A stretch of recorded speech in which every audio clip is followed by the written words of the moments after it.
ഒരു വലിയൊരു ബിൽഡിങ്ങിൻ്റെ മുകളിൽ ഒരു ലൈറ്റ് കണ്ടു. അപ്പം ഞാൻ ഈ വണ്ടിയിലിരിക്കുന്ന ഒരു 5-8 പേരുണ്ട്. അവരോട് ഞാൻ പറഞ്ഞു, ആ കാണുന്നതാണ് ലൈറ്റ് ഹൗസ്. കാരണം സൈഡിൽ കടലിൻ്റെ തിരമാലകളൊക്കെ ഉണ്ടല്ലോ. അപ്പം എല്ലാവർക്കും തോന്നി, ഓ ഷെറീഫിനെല്ലാം അറിയാലോ.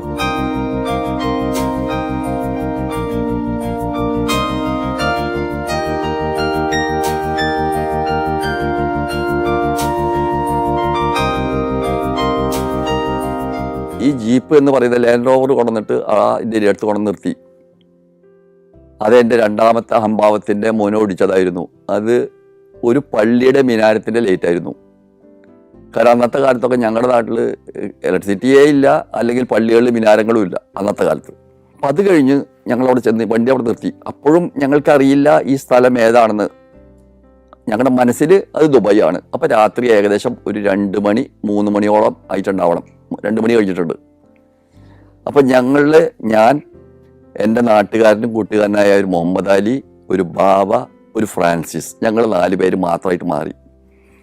അപ്പം ഞങ്ങൾ പോലും അന്ന് നിസ്കാരം എന്താണെന്ന് അനുഷ്ഠിക്കാത്ത ആളായിരുന്നു. എന്ന് വെച്ച് കഴിഞ്ഞാൽ ദൈവത്തോട് പേടിയില്ലെന്നല്ല, അത്തരത്തിലാളായിരുന്നു. ഞാൻ പോലും മറ്റുള്ളവരോടൊക്കെ കൂടി പറഞ്ഞു, നമുക്ക് എല്ലാവർക്കും ഇത് പള്ളിയാണ്, ഇവിടെ നമുക്ക് കിടന്നുറങ്ങാം, നിസ്കരിക്കേണ്ട സമയം വരുമ്പോൾ നമ്മൾക്കൊന്ന് നിസ്കരിക്കാം. ഫ്രാൻസിസിനോട് ഞാൻ പറഞ്ഞു, നമുക്ക് ഒന്നിച്ച് നിസ്കരിക്കുന്ന മാതിരി കാണിച്ചാൽ മതി, എനിക്കും ഇതുവരെ കൂടുതലൊന്നും അറിയില്ല എന്നൊക്കെ എന്നും പറഞ്ഞു. നേരം വെളുത്തു. അറബികൾ വന്നു, നിസ്കരിക്കാൻ വന്നു. ഞങ്ങളതുപോലെയൊക്കെ ചെയ്തു കഴിഞ്ഞു. നിസ്കാരം കഴിഞ്ഞ ഉടനെ തൊട്ടപ്പുറത്ത് ഒരു മലയാളം സിനിമയിലെ പാട്ട്. ആ പാട്ട് ഇന്നും എനിക്ക് ഓർമ്മയുണ്ട്. കുട്ടിക്കുപ്പായം എന്നുള്ള സിനിമയിലെ ഒരു കൊട്ട പൊന്നുണ്ടല്ലോ എന്നുള്ള പാട്ടുണ്ട്, കേൾക്കുന്നു. സന്തോഷമായി. കാരണം ഇവിടെ മലയാളികളുണ്ടല്ലോ. അത് 1969 ആലോചിക്കണം. അങ്ങനെ ഞങ്ങൾ അവിടെ ചെന്നു. അപ്പം നേരത്തെ പറഞ്ഞ വിശപ്പിൻ്റെ കാഠിന്യം, എന്തെങ്കിലും ഒന്ന് കഴിക്കണം. അപ്പോൾ പൊറോട്ടയും അതിൽ കുറച്ച് പഞ്ചസാര ഇട്ട് തരാൻ പറഞ്ഞു. ചായയുടെ ഒക്കെ വില ചോദിച്ചു. അതിൽ എത്ര ഇന്ത്യൻ്റെ രൂപയാണെന്ന് കണക്ക് ചോദിച്ചു. കാരണം ഇന്ത്യൻ്റെ നോട്ട് ഞങ്ങളിലുള്ളൂ, കുറച്ച് കാശേ ഉള്ളൂ. അവിടെ അന്ന് ഇന്ത്യൻ കറൻസി 2.5 രൂപ കൊടുത്താൽ അവിടുത്തെ ഒരു ഖത്തർ ദുബായ് റിയാലാണ് കിട്ടുക. അങ്ങനെയാണ് അന്നത്തെ വിനിമയ നിരക്ക്. മലയാളി ആയതുകൊണ്ട് 3.5 വാങ്ങിയുള്ളൂ. ഞാനൊന്നും കൂടി ആവർത്തിക്കാം. 2 രൂപ കൊടുത്താൽ ആണ് സാധാരണ എല്ലാവരും ഒരു ഖത്തർ ദുബായ് റിയാൽ തരാറ്. പക്ഷെ മലയാളി അത് 3.5 വാങ്ങിയുള്ളൂ. അതിൽ നിന്നൊരു കാര്യം ഞാൻ പഠിച്ചു. മലയാളിക്ക് ഏത് ലോകത്ത് ചെന്നാലും മലയാളി കൊലയാളി. അങ്ങനെ ഞങ്ങൾ ഭക്ഷണം കഴിച്ചു, പുറത്തേക്ക് ഇറങ്ങുകയാണ്. അപ്പോൾ ഞങ്ങൾ 4 പേരെ ഒഴിച്ച് ബാക്കി കുറേ ആൾക്കാരെ അറബികൾ തന്നെ ജോലിക്ക് കൊണ്ടുപോകുന്നു. ചിലർ അവിടെ തന്നെ ജോലി അന്വേഷിച്ച് നടക്കുന്നു. അപ്പോൾ ഞങ്ങൾക്ക് മനസ്സിലായി, ആ സ്ഥലം ദുബായ് അല്ല, ഫുജൈറയായിരുന്നു. ഞങ്ങൾ ഇറങ്ങിയിരുന്ന സ്ഥലം ഹൊർഫുഖാനായിരുന്നു. അവിടെ നിന്ന് ഞങ്ങൾക്ക് കിട്ടിയ ഒരു അറിവ്, പത്തേമാരി അടുക്കുന്ന സമയത്ത് പത്തേമാരിയിലുള്ളവർ ഒരു ലൈറ്റ് അടിച്ച് കാണിക്കും. ലൈറ്റ് എന്ന് വെച്ചാൽ തീപ്പെട്ടിയോ അല്ലെങ്കിൽ മറ്റെന്തെങ്കിലും അത്തരത്തിലുള്ള ലൈറ്റ്. അപ്പോൾ ഈ കരയിലുള്ളവർ അതേപോലെ ലൈറ്റ് കാണിക്കും. അതിൻ്റെ അർത്ഥം ഇവിടെ സേഫ്റ്റിയാണ്, ഇവിടെ ഇറങ്ങാൻ കുഴപ്പമില്ല, പോലീസൊന്നുമില്ല. അങ്ങനെയായിരുന്നു അന്നത്തെ കാലത്ത്. അതുകൊണ്ടാണ് ഈ ഹൊർഫുഖാനിൽ കൊണ്ടുവന്നിട്ട് 10 പേര് അടുപ്പിക്കുന്നത്. അവിടെ നിന്ന് ഞങ്ങൾ നടക്കുകയാണ്. കാലിന് ചെരുപ്പില്ലാത്തതുകൊണ്ടുള്ള ആ വേദനയും, നല്ല മഞ്ഞ് കാലമായതുകൊണ്ട് വെയിലിന് നല്ല ചൂടുണ്ടായിരുന്നു. എന്നിട്ടും അങ്ങോട്ടും ഇങ്ങോട്ടും നടക്കും. അപ്പോഴാണ് വിവരം അറിയുന്നത്, ദുബായ് എന്ന് പറയുന്നത് ഒരുപാട് ദൂരമാണ്. ഈ ഫുജൈറയിൽ നിന്നും കുറേ ദൂരത്താണ് ദുബായ്. ഞങ്ങൾ ആകെ വിഷമിച്ചു. ഇനി ഭക്ഷണം കഴിക്കണമെങ്കിൽ കാശില്ല. അങ്ങനെ നടന്ന് കുറേ അങ്ങോട്ടേക്ക് നടക്കും, ഇങ്ങോട്ടേക്ക് നടക്കും, കുറേ ഈത്തപ്പഴം കഴിക്കും, കുറേ വെള്ളം കുടിക്കും. വേറെ യാതൊരു രക്ഷയില്ല. സത്യത്തിൽ പറഞ്ഞു കഴിഞ്ഞാൽ പിന്നീടാണ് മനസ്സിലാവുന്നത്, അറബിയുടെ അടുത്ത് ചെന്ന് കഴിഞ്ഞാൽ അവരെന്തും തരും നമ്മൾക്ക്. പക്ഷെ അത് അന്ന് ചോദിക്കാൻ അറിയില്ല. അങ്ങനെ കുറേ നടന്ന് ഒരു ഉച്ചയ്ക്ക് നല്ല വിശപ്പുണ്ട്. ഉച്ച കഴിഞ്ഞപ്പോഴുണ്ട് ഞങ്ങളിലുള്ള ഈ 4 പേരിൽ നിന്നുള്ള ഒരാളെ, ബാവ എന്ന് പറയുന്ന ഒരാളെ ഞങ്ങളുടെ കയ്യിലുള്ള പൈസ ഒക്കെ കൊടുത്തിട്ട് ആളെ പറഞ്ഞയക്കാണ് ദുബായിക്ക് പോയിട്ട് ഞങ്ങളുടെ ജ്യേഷ്ഠനോട് വന്ന് ഞങ്ങളെ കൊണ്ടുപോകാൻ പറയാനായിട്ടാണ് ഇവരെ പറഞ്ഞയച്ചത്. പക്ഷെ ഞങ്ങൾക്കറിയില്ല അങ്ങോട്ട് പോയാൽ ഒരാൾ തിരിച്ചിങ്ങോട്ട് വരില്ല, അത്രയും ദുർഘടം പിടിച്ച റോഡാണ് എന്നൊന്നും ഞങ്ങൾക്കറിയില്ലല്ലോ. അങ്ങനെ ഇയാൾ പോയതിനു ശേഷം ബാക്കി ഞങ്ങൾ 3 പേരായി. ഞങ്ങൾ 3 പേര് ഇതേപോലെ നടന്നുകൊണ്ടിരിക്കുന്നതിനിടയിലുണ്ട് ദൈവത്തിൻ്റെ ഒരു കളി. ഞങ്ങളുടെ ഒരു നാട്ടുകാരൻ, ദുബായിക്ക് ഞങ്ങളെക്കാൾ മുൻപ് എത്തിയ ഒരാള് അവിടെ നിന്നിട്ട് രക്ഷയില്ലാതെ അവിടെ നിന്ന് കുവൈത്തിലേക്ക് പത്തേമാരി പോകാനായിട്ടുണ്ട് ഇവിടെ വന്നിരിക്കുന്നു. അങ്ങനെ അദ്ദേഹം ഞങ്ങളെ കണ്ടു. ഞങ്ങൾക്ക് സന്തോഷം കൊണ്ട് തുള്ളിച്ചാടാണ്. കാരണം അദ്ദേഹം ഞങ്ങളെക്കാളും ഒരു 2-3 കൊല്ലം മുൻപ് ഗൾഫിലെത്തിയ ആളാണ്. അദ്ദേഹം വന്നു, ഞങ്ങളെ കൊണ്ടുപോയിട്ട് ഞങ്ങൾക്ക് ഭക്ഷണമൊക്കെ വാങ്ങി തന്നു, ഒരു താമസിക്കാനുള്ള സൗകര്യങ്ങൾ ചെയ്തു തന്നു. അന്ന് ഞാൻ കഴിച്ച ഭക്ഷണം, അതിനുശേഷം ഞാൻ ലോകത്തിലെ പല നാടുകളിൽ നിന്നും 7 കോഴ്സ് ഭക്ഷണം കഴിച്ചിട്ടുണ്ടെങ്കിലും ആ ടേസ്റ്റ് അന്നത്തെ ഭക്ഷണത്തിലായിരുന്നു. അവിടെ നിന്ന് ഞങ്ങളോട് പിറ്റേന്ന് ദുബൈയിലോട്ട് പോകാനുള്ള വണ്ടിയൊക്കെ ഏർപ്പാടാക്കി തന്നു. അങ്ങനെ ഞങ്ങൾ 3 പേരും കൂടെ വീണ്ടും ഒരു ലാൻഡ് ക്രൂസർ വണ്ടിയിൽ ഫുജൈറയിൽ നിന്ന് ഷാർജയിലേക്ക് വരുന്നു. ആ റോഡ് മലയിടുക്കിൽ കൂടെയുള്ള പോകുന്ന ഒരു വളരെ മോശമായ റോഡ്, ടാറിംഗ് ഒന്നും നടത്തിയിട്ടില്ല എന്നൊന്നും. അങ്ങനെ ഞങ്ങളെല്ലാവരും കൂടി ഈ പറഞ്ഞ പോലെ ബാക്കിൽ കയറുന്നതിന് കാശ് കുറവായതുകൊണ്ട് ബാക്കിൽ കയറി വരികയാണ്. അറബികളുടെയാണ് വണ്ടികൾ കംപ്ലീറ്റ്. അങ്ങനെ ഏകദേശം ഒരു 2-3 മല എടുക്ക കഴിഞ്ഞപ്പോൾ ഞാൻ കണ്ടൊരു രംഗം, കുറച്ച് മലയുടെ താഴെയായിട്ട്, ഒരു കുന്നിൻ്റെ താഴെയായിട്ട് ഒരു അലൂമിനിയം പെട്ടി തുറന്നു കിടക്കുന്നു. അപ്പോൾ ആ അലൂമിനിയം പെട്ടി പോലെയുള്ള അലൂമിനിയം പെട്ടി ഞങ്ങൾ അതിന് മുൻപ് കണ്ടിരിക്കുന്നത് ഈ നാട്ടിലൊക്കെ സിനിമയുടെ ഫിലിമിൻ്റെ ഒക്കെ പിന്നെന്താ പറയുക റീലുകൾ വരുന്ന സമയത്ത് ഒരു പെട്ടി വന്നിരുന്നു, അതേപോലെയുള്ള പെട്ടി.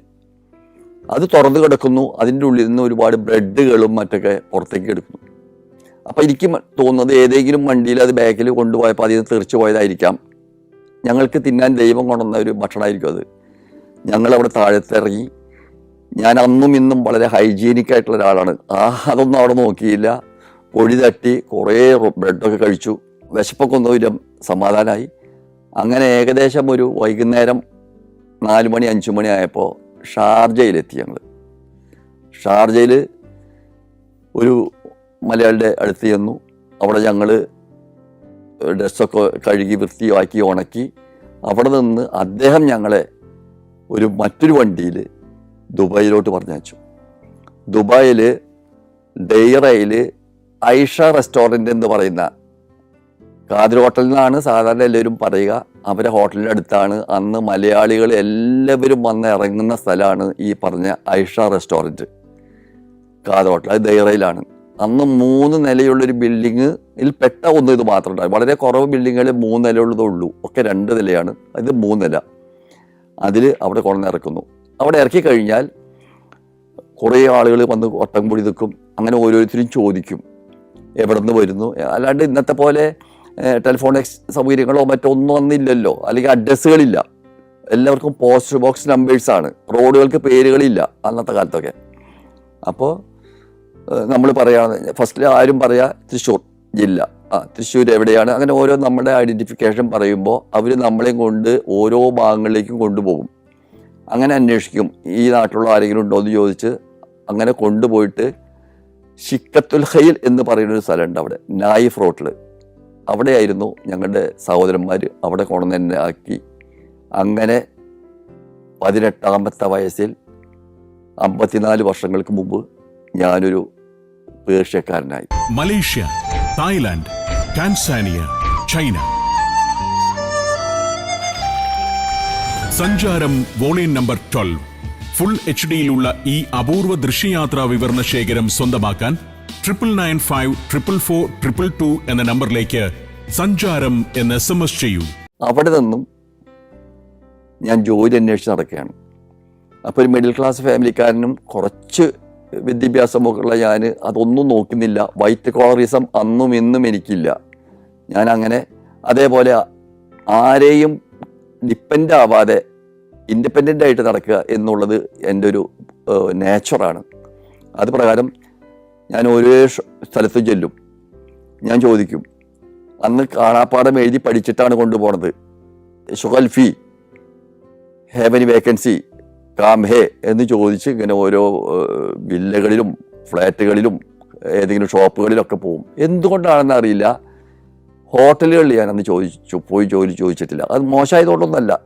അങ്ങനെ നടന്ന് എനിക്ക് ഇവിടുന്ന് ചെന്നതിൻ്റെ 3-ൻ്റെ അന്ന് ഡക്തൂർ അഹമ്മദ് റഹഫത്ത് മഹറൂസ് എന്ന് പറയുന്ന കുവൈറ്റ് ഹോസ്പിറ്റലിൽ ജോലി ചെയ്യുന്ന ഒരു ഈജിപ്ഷ്യൻ ഡോക്ടറുടെ വീട്ടിൽ ബോയ് ആയിട്ട് ഞാൻ ജോലി ചെയ്യുന്നു. എൻ്റെ ജോലി അന്ന് 1-1.5 വയസ്സായ ഒരു ചെറിയൊരു കുട്ടിയുണ്ട്. ഈ കുട്ടിയെ എടുത്തുകൊണ്ട് നടക്കുക, അവിടെ എന്തെങ്കിലും ഉണ്ടെങ്കിൽ പൊടി തുടച്ച് വൃത്തിയാക്കുക. ഇവർ മാർക്കറ്റിലേക്ക് സാധനങ്ങൾ വാങ്ങാൻ വേണ്ടി പോകുമ്പോൾ വാങ്ങിയ സാധനങ്ങളൊക്കെ കാറിൽ കൊണ്ടു വയ്ക്കുക. ഇതൊക്കെ മാത്രമേ എനിക്ക് പണിയുള്ളൂ. എൻ്റെ ശമ്പളം ഒരു മാസം 100 ഖത്തർ ദുബായ് റിയാലായിരുന്നു. അതായത് ഇപ്പോഴത്തെ ദിർഹത്തിനോട് ഏകദേശം ഈക്വൽ 100 ഖത്തർ ദുബായ് റിയാൽ. അന്ന് 2.5 രൂപയാണ് ഒരു റിയാലിന്. അപ്പോൾ 250 ഇന്ത്യൻ്റെ രൂപ ഒരു മാസം എൻ്റെ ശമ്പളം. ഈ ജോലി കഴിഞ്ഞാലും ഒരു അടച്ചിട്ട പക്ഷിയെ പോലെ ഞാൻ അതിനുള്ളിൽ തന്നെയാണ്, വീട്ടിൽ പുറത്തൊന്നും പോകാനായിട്ട് സമ്മതിക്കില്ല, അവിടെ തന്നെ. അപ്പോൾ എനിക്കതൊരു എന്തോ ഒരു ഇത്, കാരണം ഹോം സിക്നെസ്, അതേപോലെ എനിക്ക് ആ ഒരു ഫ്രീലാൻസ് ആയിട്ട് നടക്കാൻ പറ്റുന്നില്ല, ആ ഒരു വിഷമം എനിക്കുണ്ട്. അങ്ങനെ ഞാൻ ജ്യേഷ്ഠന്മാരും മറ്റുള്ള ബന്ധക്കാരൊക്കെ താമസിക്കുന്നിടത്ത് പോകാനോ കാണാനോ പറ്റുന്നില്ല. അപ്പോൾ ഞാൻ ഇവരോട് ഞാൻ പറഞ്ഞു എനിക്കൊന്ന് ജ്യേഷ്ഠ. അപ്പം എനിക്ക് വെള്ളിയാഴ്ച ഉച്ച കഴിഞ്ഞ് കുറച്ച് നേരം പോകാനും ശനിയാഴ്ച കാലത്ത് മടങ്ങി വരാനുള്ള അനുവാദം തന്നു. അങ്ങനെ ഞാൻ പോയി കഴിഞ്ഞ് തിരിച്ചു വരുമ്പോൾ മരം കോച്ചുന്ന മഞ്ഞെന്ന് പറഞ്ഞാൽ അത്രയും ഭയങ്കര തണുപ്പുള്ള സമയമാണ്. പ്രത്യേകിച്ച് കടലിൻ്റെ ഏരിയത്തായതുകൊണ്ട് അവിടുന്ന് വരുന്ന കടൽക്കാറ്റൊക്കെ കൂടി കയറ്റിട്ട് എല്ല് തുളച്ച് കയറുന്ന തണുപ്പ്. അപ്പം പുലർച്ചെ ഇങ്ങോട്ട് പോരുന്ന സമയത്ത് അബ്ര എന്ന് പറയുന്ന കടന്ന് വേണമെങ്കിൽ ഇവരടയ്ക്ക് നടന്ന് വരാനായിട്ട്, അല്ലാതെ ടാക്സിയിൽ വരാനുള്ള കാശൊന്നും എൻ്റെ ഇല്ല. 3 റിയാൽ കൊടുത്തു കഴിഞ്ഞാൽ ഒരു സ്വെറ്റർ കിട്ടും, അതുപോലും വാങ്ങാൻ എൻ്റെ ഇല്ല. അപ്പം ഷർട്ടിൻ്റെ ബട്ടൺ വരെ ഞാൻ കൂട്ടിയിട്ട് കഴുത്തിൻ്റെ അവിടെയൊക്കെ കൂട്ടിയിട്ടാണ് ഞാൻ നടക്കുക. അത്രയും ഇതാണ്. ഒരു ചെറിയൊരു മഫ്ലർ വാങ്ങിയിട്ട് തലയിൽ ഇങ്ങനെ കെട്ടും തടവ് കൊണ്ട്. അങ്ങനെ ഒരു 10 ദിവസം കഴിഞ്ഞപ്പോൾ എനിക്ക് പറ്റാതെയായി. അങ്ങനെ ഞാൻ ഇവരോട് ഞാൻ പറഞ്ഞു ഞാൻ പോവുകയാണ്, എനിക്ക് ജോലി വേണ്ട എന്നും പറഞ്ഞ് 15 ദിവസം അവിടെ ജോലി ചെയ്തിട്ട് ആ 15 ദിവസത്തെ പൈസയും വാങ്ങി ഞാൻ അവിടുന്ന് പോകുന്നു. വീണ്ടും ജോലി അന്വേഷിച്ച് നടന്നു. അങ്ങനെ ക്ലോക്ക് ടവറിൻ്റെ അടുത്തുള്ള എയർപോർട്ടിൻ്റെ അടുത്തുള്ള ക്ലോക്ക് ടവറിൻ്റെ അടുത്ത് ഒരു ഗൾഫ് എറ്റർനെറ്റ് കമ്പനി എന്ന് പറയുന്ന ലെബനാനി കമ്പനി, ആ കമ്പനി ഇപ്പോഴും ഉണ്ട്. അവിടെ ഓഫീസ് ബോയ് ആയിട്ട് ഞാൻ ജോലി ചെയ്തു. അപ്പോൾ എനിക്ക് ശമ്പളം ഇവിടത്തേക്കാളും കുറച്ചും കൂടി കൂടുതൽ കിട്ടുന്നുണ്ട്. അങ്ങനെ അവിടെ ഞാൻ ജോലി ചെയ്തു. അവിടുത്തെ എൻ്റെ ജോലി ഫയലുകളൊക്കെ കൊണ്ടുകൊടുക്കുക, മേശമൊക്കെ തുടച്ച് വൃത്തിയാക്കുക, അതേപോലെയുള്ള ചായ ഉണ്ടാക്കി കൊടുക്കുക, അവർക്ക് വേണ്ട എന്തെങ്കിലും ഓഫീസ് സാധനങ്ങൾ പുറത്തുനിന്ന് കൊണ്ടു ചെല്ലുക, അത്തരത്തിലുള്ള ഒരു ഓഫീസ് ബോയ്. അവിടെയും ഞാൻ ഏകദേശം അവിടെ നിന്ന് എനിക്ക് കിട്ടിയ സർട്ടിഫിക്കറ്റ് ഇപ്പോഴും എൻ്റെ കയ്യിലുണ്ട്, ഈ 50 കൊല്ലം മുൻപുള്ള. അവിടെയും ഞാനൊരു മാസത്തോളം ജോലി ചെയ്തപ്പോഴും ഞാൻ ജോലികൾ വേറെ അന്വേഷിച്ച് നടന്ന് നിൽക്കുന്ന സമയത്തായിരുന്നു ജ്യേഷ്ഠൻ ജോലി ചെയ്തിരുന്ന അലി ബിൻ ഫർദാൻ എന്ന് പറയുന്ന ഒരു ഷോപ്പ്, ഒരു സ്പെയർ പാർട്സ് ഷോപ്പ്. ആക്ച്വലി അതൊരു സ്പെയർ പാർട്സ് ഷോപ്പാണെങ്കിലും അദ്ദേഹത്തിൻ്റെ മെയിൻ ട്രേഡ് എന്താണെന്ന് വെച്ച് കഴിഞ്ഞാൽ മുത്ത്, നമ്മൾ ലൂലു എന്ന് പറയുമല്ലോ, പേൾ വാങ്ങി വിൽക്കുന്ന ഒരു ട്രേഡായിരുന്നു ഇദ്ദേഹത്തിൻ്റെ മെയിൻ ബിസിനസ്, ഈ Ali bin Fardan. He's actually from ബഹ്റൈനിയാണ് ആള്. പക്ഷേ പിന്നീട് ദുബായിൽ വന്നു, ദുബായ് പൗരത്വം കിട്ടി. അദ്ദേഹത്തിൻ്റെ ഷോപ്പിലാണ് എൻ്റെ ജ്യേഷ്ഠൻ ജോലി ചെയ്തത്. അങ്ങനെ എൻ്റെ ജ്യേഷ്ഠൻ അവിടെ ജോലി ചെയ്യുമ്പോൾ അവിടെ നിന്നും അപ്പോൾ എൻ്റെ ജ്യേഷ്ഠനും എന്നേക്കാൾ മുമ്പ് പത്തേമാരി പോയ ഒരാളാണ്. തിരിച്ച് അദ്ദേഹം അന്ന് ഇന്ത്യൻ എംബസി വഴിക്ക് ഔട്ട് പാസ് എന്ന് പറയുന്ന ഒരു സംഭവമുണ്ട്. ഔട്ട് പാസ് വാങ്ങിയിട്ട് നാട്ടിലേക്ക് വരാം, പിന്നെ അത് പാസ്പോർട്ട് പോലെ മടക്കി പിന്നെ പോകാൻ പറ്റില്ല. അത്തരത്തിലാണ് ജ്യേഷ്ഠൻ തിരിച്ചു വരുന്നത്. ആ സമയത്ത് അദ്ദേഹത്തിൻ്റെ ജോലി ഞാൻ സ്റ്റാർട്ട് ചെയ്തു. ഈ അലി ബിൻ ഫർദാനിൽ ഞാനും ഒരു സെയിൽസ്മാനായിട്ട് കയറി അവിടെ ജോലി ചെയ്തു. അന്ന് NOC, no objection certificate issue ചെയ്തിരുന്നത് ബ്രിട്ടീഷ് പൊളിറ്റിക്കൽ ഏജന്റ് എന്ന് പറയുന്ന ബ്രിട്ടീഷ് സംവിധാനത്തിലായിരുന്നു. എന്നിട്ട് പോലും അലി ബിൻ ഫർദാൻ എനിക്ക് വിസയ്ക്ക് NOCക്ക് വേണ്ടി ഒപ്പിടുന്നേ ഇല്ല. ഒരു കാര്യം പ്രത്യേകം ശ്രദ്ധിക്കേണ്ടത്, അന്നത്തെ NOC ഫോം ഇംഗ്ലീഷിൽ മാത്രമായിരുന്നു അതിൻ്റെ ആപ്ലിക്കേഷൻ ഫോം. എൻട്രി പെർമിറ്റ് എന്നാണ് അതിൻ്റെ പേര് തന്നെ. അതിലിവർ തരുന്നില്ല. കാരണം അത് കിട്ടിക്കഴിഞ്ഞ് ഞാൻ അവിടുന്ന് ജോലി വേണ്ട എന്ന് വെച്ച് പോകുമോ എന്നുള്ള പേടി കൊണ്ടായിരിക്കണം എന്തോ. അങ്ങനെ നിൽക്കുന്ന സമയത്ത് ഒരു ടേണിംഗ് പോയിന്റ് ഉണ്ടായി. ഈ അലി ബിൻ ഫർദാൻ എന്നോട് പറഞ്ഞു, ഈദ് മുഹമ്മദ് മുദിയ എന്ന് പറയുന്ന ഒരു അറബി, അദ്ദേഹം പ്ലംബിംഗ് ഷോപ്പുകാരനാണ്. അദ്ദേഹത്തിൻ്റെ വണ്ടി മെർസിഡീസ് വണ്ടിയാണ്. അപ്പോൾ അന്നത്തെ അറബികൾ കാഡിലാക്ക്, പോണ്ടിയാക്ക്, GMC, അതേപോലെ ചില അറബികൾ ലാൻഡ് റോവർ, ജീപ്പ്, ഈ പറഞ്ഞ ജർമ്മൻ്റെ ബെൻസ് വണ്ടികളും ഉപയോഗിച്ചിരുന്നു. അപ്പോൾ ഈ ബെൻസ് വണ്ടിയുടെ പാർട്സ് വിൽക്കുന്ന ഷോപ്പായിരുന്നു എൻ്റെ അലി ബിൻ ഫർദാൻ എന്നുള്ള ഷോപ്പ്. അപ്പോൾ അവൻ ഒരു ഷോക്ക് അബ്സോർവർ വാങ്ങാൻ ഇങ്ങോട്ടേക്ക് വരും, നീ വിലയൊന്നും കുറച്ച് കൊടുക്കണ്ട എന്ന് എന്നോട് ഈ അലി ബിൻ ഫർദാൻ പറഞ്ഞു. അതേപോലെ അവൻ ഇങ്ങ് വാങ്ങാൻ വന്നപ്പോൾ എനിക്ക് അറിയാവുന്ന ഇംഗ്ലീഷും മലയാളവും ഹിന്ദിയും ഒക്കെ കൂടി കൂട്ടിയിട്ട് ഞാൻ ഒരു നല്ലൊരു സെയിൽസ്മാനായി. ഇത് കണ്ടപ്പോൾ ഈ മുഹമ്മദ് മുദിയ എന്നോട് പറഞ്ഞു, ഈദ് മുഹമ്മദ് മുദിയ, അവൻ്റെ ഷോപ്പിൽ എന്നോട് ജോലി ചെയ്തോളാൻ പറഞ്ഞു. അപ്പം വേറെ ആരാണെങ്കിലും അതിന് ശരി ഞാൻ വന്നോളാം പറയാം. പക്ഷെ ഞാൻ പറഞ്ഞു, ഞാനിപ്പോൾ ഒരിത്തിരി ജോലി ചെയ്യുകയാണല്ലോ, അതുകൊണ്ട് അദ്ദേഹത്തോട് ചോദിച്ചിട്ടോ അല്ലെങ്കിൽ അദ്ദേഹത്തിന് ഒരാളെ റീപ്ലേസ്മെൻറ്റിന് കൊടുത്തിട്ടോ ഞാൻ വരാമെന്ന് പറഞ്ഞു. ഇത് കേട്ടപ്പോൾ ഈദിന് എന്നോട് ഇഷ്ടം കൂടി. വീണ്ടും അലി വന്നപ്പോൾ ഞാൻ പറഞ്ഞു, എനിക്ക് NOC വേണം. അവൻ അപ്പോഴും തയ്യാറല്ല, ഞാൻ ഇവിടുത്തെ ജോലി വേണ്ട എന്നും പറഞ്ഞ് അവിടെ അടുത്ത് പോയി. അവിടെ ചെന്നപ്പോൾ ഇവിടത്തേക്കാളും ശമ്പളം കൂടി തന്നു മാത്രമല്ല, അവൻ NOC തരാൻ തയ്യാറുമാണ്. ഇത് കണ്ടപ്പോൾ ഈ പഴയ അറബി എന്നെ പറഞ്ഞു, വേണ്ട നീ തിരിച്ചിങ്ങോട്ട് വന്നോ, നിനക്ക് ഞാൻ NOC തന്നോളാം. അങ്ങനെ ഞാൻ തിരിച്ചു ഇവിടെ വീണ്ടും വന്നു. എനിക്ക് NOC തന്നു. അന്നൊക്കെ NOC വാങ്ങി കിട്ടിക്കഴിഞ്ഞാൽ ബഹ്റൈനിലോ അല്ലെങ്കിൽ ഇറാനിലോ പോയിട്ട് അത് എന്താ പറയുക, എക്സിറ്റ് അടിച്ചിട്ട് തിരിച്ചു വരണം. ഞാൻ അങ്ങനെ ബഹ്റൈനിൽ പോയി തിരിച്ചിവിടെ വീഴുന്നു.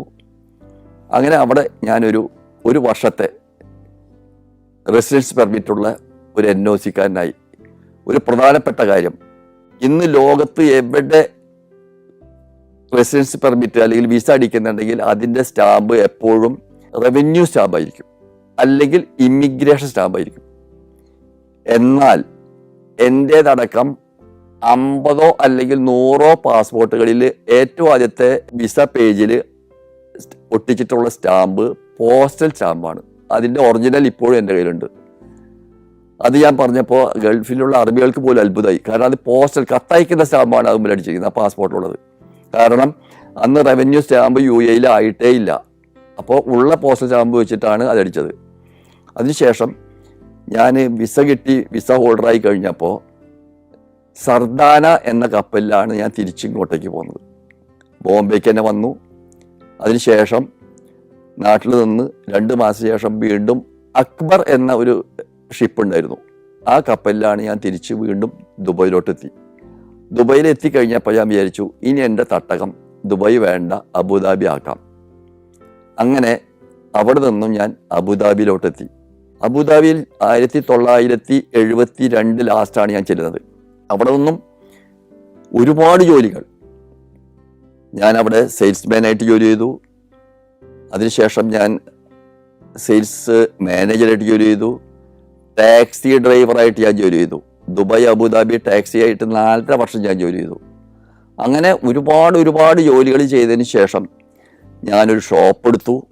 എൻ്റെ ജീവിതത്തിൻ്റെ സകല ബുദ്ധിമുട്ടുകളും ഞാൻ പഠിച്ചു, ജനങ്ങളുടെ മുഖങ്ങൾ മനസ്സിലാക്കി. അതും കഴിഞ്ഞതിന് ശേഷമാണ് ദൈവം എനിക്ക് മറ്റൊരു ഉൾവിളി വന്നു. മുഹമ്മദ് ഖലീഫ അൽ ഗുബൈസി എന്ന് പറയുന്ന എൻ്റെ പരിചയമുള്ളൊരു അറബി വന്നിട്ട് പറയാണ്, അവനും അവൻ്റെ കസിൻ അബ്ദുള്ള ബിൻ കനീഷും കൂടിയിട്ട് ഒരു കമ്പനി തുടങ്ങാൻ പോകുന്നു, ബിൻ കനേഷ് ജനറൽ ട്രേഡിംഗ്. അതിൻ്റെ മാനേജറാവാൻ എന്നോട് ആവശ്യപ്പെട്ടു. ഞാൻ അവിടെ ഒരുപാട് വർഷം മാനേജറായിട്ട് ജോലി ചെയ്തു, ഒരുപാട് രാജ്യങ്ങൾ സന്ദർശിച്ചു.